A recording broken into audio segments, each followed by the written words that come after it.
Eat a variety of foods within your recommended intake. This warns us that moderation is the key to healthy eating.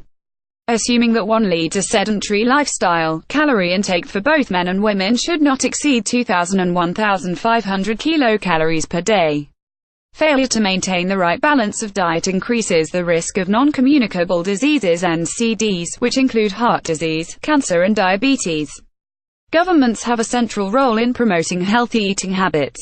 In Malaysia, to improve the nutritional status, comprehensive nutrition plans, such as the National Plan of Action for Nutrition of Malaysia (NPANM) 1996, 2006 and 2016, were formulated.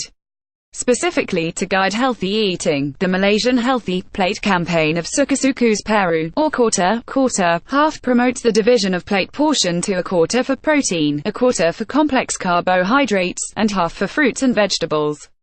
However, these efforts have proven insufficient to urge Malaysians to be mindful of the potential health risks caused by bad eating habits. Most Malaysians fail to translate the concept of healthy eating into practice. At present, 63% of adults may be facing at least one NCD risk factor, such as obesity, high blood pressure and high blood cholesterol, which is caused by bad eating habits. In an urban setting, there are at least 4 major factors that hinder Malaysians from eating healthily, such as time constraints, inconvenience of healthy food availability, low purchasing power and low level of awareness. As there are more than 70% of Malaysians in urban areas, influencing this group of people would be the first step in addressing the problem. First, healthy food choices need to be made more readily available for desk-bound or office workers. Recently, the supply of online food delivery is getting higher, which eliminates the need for consumers to drive to restaurants as well as ensuring they get proper meals on time. The trend also contributes to the mushrooming of healthy food deliveries in the Klang Valley. Looking at the trend in Australia, there are collaborations between the corporate sector and restaurants that provide healthy food to inculcate better eating habits among workers. In such collaborations, organizations promote the restaurants that sell healthy food to their employees via mobile applications. Second, increase the awareness of healthy food alternatives that are locally produced. The rise of social media or word-of-mouth promotion can encourage healthy eating. For instance, the idea of sharing photos and information such as superfoods have increased the awareness of a well-balanced diet worldwide. This can be replicated in promoting local fruits and vegetables that are rich in minerals and are relatively cheaper than imported superfoods. Third is to impose tax on sugar-based products to optimize healthcare delivery systems. Ideally, taxes discourage consumption of targeted items and increase consumption of the alternatives. Malaysia is planning to impose tax on unhealthy food by 2020. Further, Malaysia also targets a minimum number of 15 formulated or reformulated, less sugary food products per year. This is essential to control sugar consumption as it contributes to obesity in children. Data suggest that Malaysian children's sugar intake is more than 10 teaspoons a day, which exceed the daily recommendation of 3 to 8 teaspoons.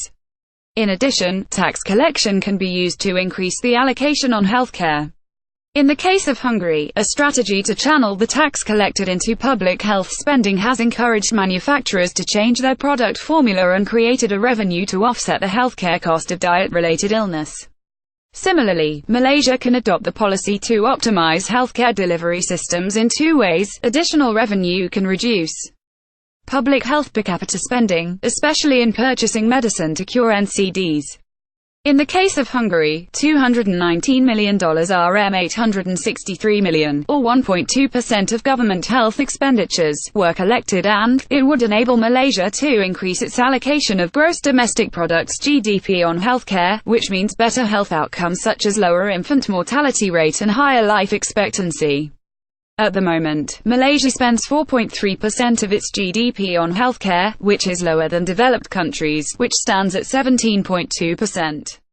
In conclusion, if Malaysians understand the huge disadvantages of bad eating habits, then the implementation of the recently announced 13-point policies in promoting a healthier living environment will be smooth. However, negative responses from the public seem to indicate a different path, where they choose to be in denial of the correlation between eating habits and health risks. Perhaps, the issue in changing society's mentality is not the matter of not understanding, but not believing. INUNET-ISIS.org. Myth writer is researcher, senior analyst at Technology, Innovation, Environment and Sustainability, Institute of Strategic and International Studies, Malaysia.